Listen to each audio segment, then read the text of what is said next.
கிருஷ்ணகிரியில் அமைந்துள்ள ஸ்ரீ பெரிய மாரியம்மன் திருக்கோவிலில் 305ஆம் ஆண்டு ஆடிப்பூர திருவிழாவினை முன்னிட்டு நடைபெற்ற தீமிதி விழாவில் சாட்டையால் அடித்து பேய் விரட்டும் வினோத வழிபாட்டில் ஏராளமான பக்தர்கள் கலந்து கொண்டு அம்மனை வழிபட்டனர்.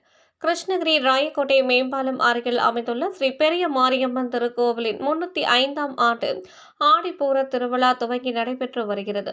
கடந்த மாதம் இறுதியில் கொடியேற்றத்துடன் துவங்கி நடைபெற்று வரும் ஆடிப்பூர திருவிழாவில் நாள்தோறும் அம்மனுக்கு சிறப்பு அலங்காரத்துடன் சிறப்பு பூஜைகளும் கற்பூர தீபாராதனைகள் மட்டுமின்றி அம்மனுக்கு பொங்கலிட்டு படையல் வைத்தும் உள்ளிட்ட பல்வேறு பூஜைகளும் நடைபெற்று வருகிறது. இவ்விழாவின் முக்கிய விழாவில் ஒன்றான அம்மன் கரகத்துடன் கீழ்ப்புதூர் காளியம்மன், மேல்புதூர் மாரியம்மன், பெருமாள் நகர் முத்துமாரியம்மன் ஆகிய கிராம தெய்வங்கள் புஷ்ப பல்லாக்கில் எழுந்தருளிய நிலையில் திருவீதி உலா நடைபெற்றது. கிருஷ்ணகிரி, கீழ்ப்புதூர், பெருமாள் நகர் உள்ளிட்ட பல்வேறு கிராமங்கள் வழியாக சென்ற அம்மன் திருவீதி உலா ராயக்கோட்டை மேம்பாலம் அருகில் அமைந்துள்ள பெரிய மாரியம்மன் திருக்கோவில் நிறைவடைந்தது. பின்னர் அங்கு அமைக்கப்பட்டிருந்த தீக்குண்டத்தில் இறங்கியது. விமான அலகு குத்துதல். இதனை அடுத்து பக்தர்கள் தங்களது வேண்டுதலை நிறைவேற்றிடும் வகையில் தீக்குண்டத்தில் இறங்கி வேண்டுதலை நிறைவேற்றினார்கள். பின்னர் திருக்காவில் பூசாரிகள் மூலம் தீய சக்திகள் மற்றும் பேய் விரட்டும் வினோத வழிபாடு நடைபெற்றது. இதில் ஏராளமான இளம் பெண்கள் முதல் ஆண்களும் பெண்களிலும் கோவில் பூசாரிகளிடம் சாட்டையால் அடி வாங்கி சென்றனர்.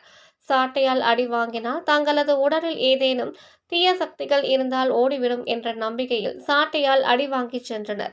மேலும் இந்த விழாவில் மாவட்டத்தின் பல்வேறு பகுதிகளில் இருந்து ஏராளமான பக்தர்கள் கலந்து கொண்டு திருக்கோவில் கருவறையில் சிறப்பு அலங்காரத்தில் அருள் பாலித்த ஸ்ரீ பெரிய மாரியம்மனை தரிசனம் செய்து வழிபட்டனர்.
உங்கள் தேடல் நியூஸ் சேனலை லைக் பண்ணுங்க, ஷேர் பண்ணுங்க, கமெண்ட் பண்ணுங்க, ஆல் பெல் பட்டனை கிளிக் பண்ணுங்க, மறக்காம சப்ஸ்கிரைப் பண்ணுங்க.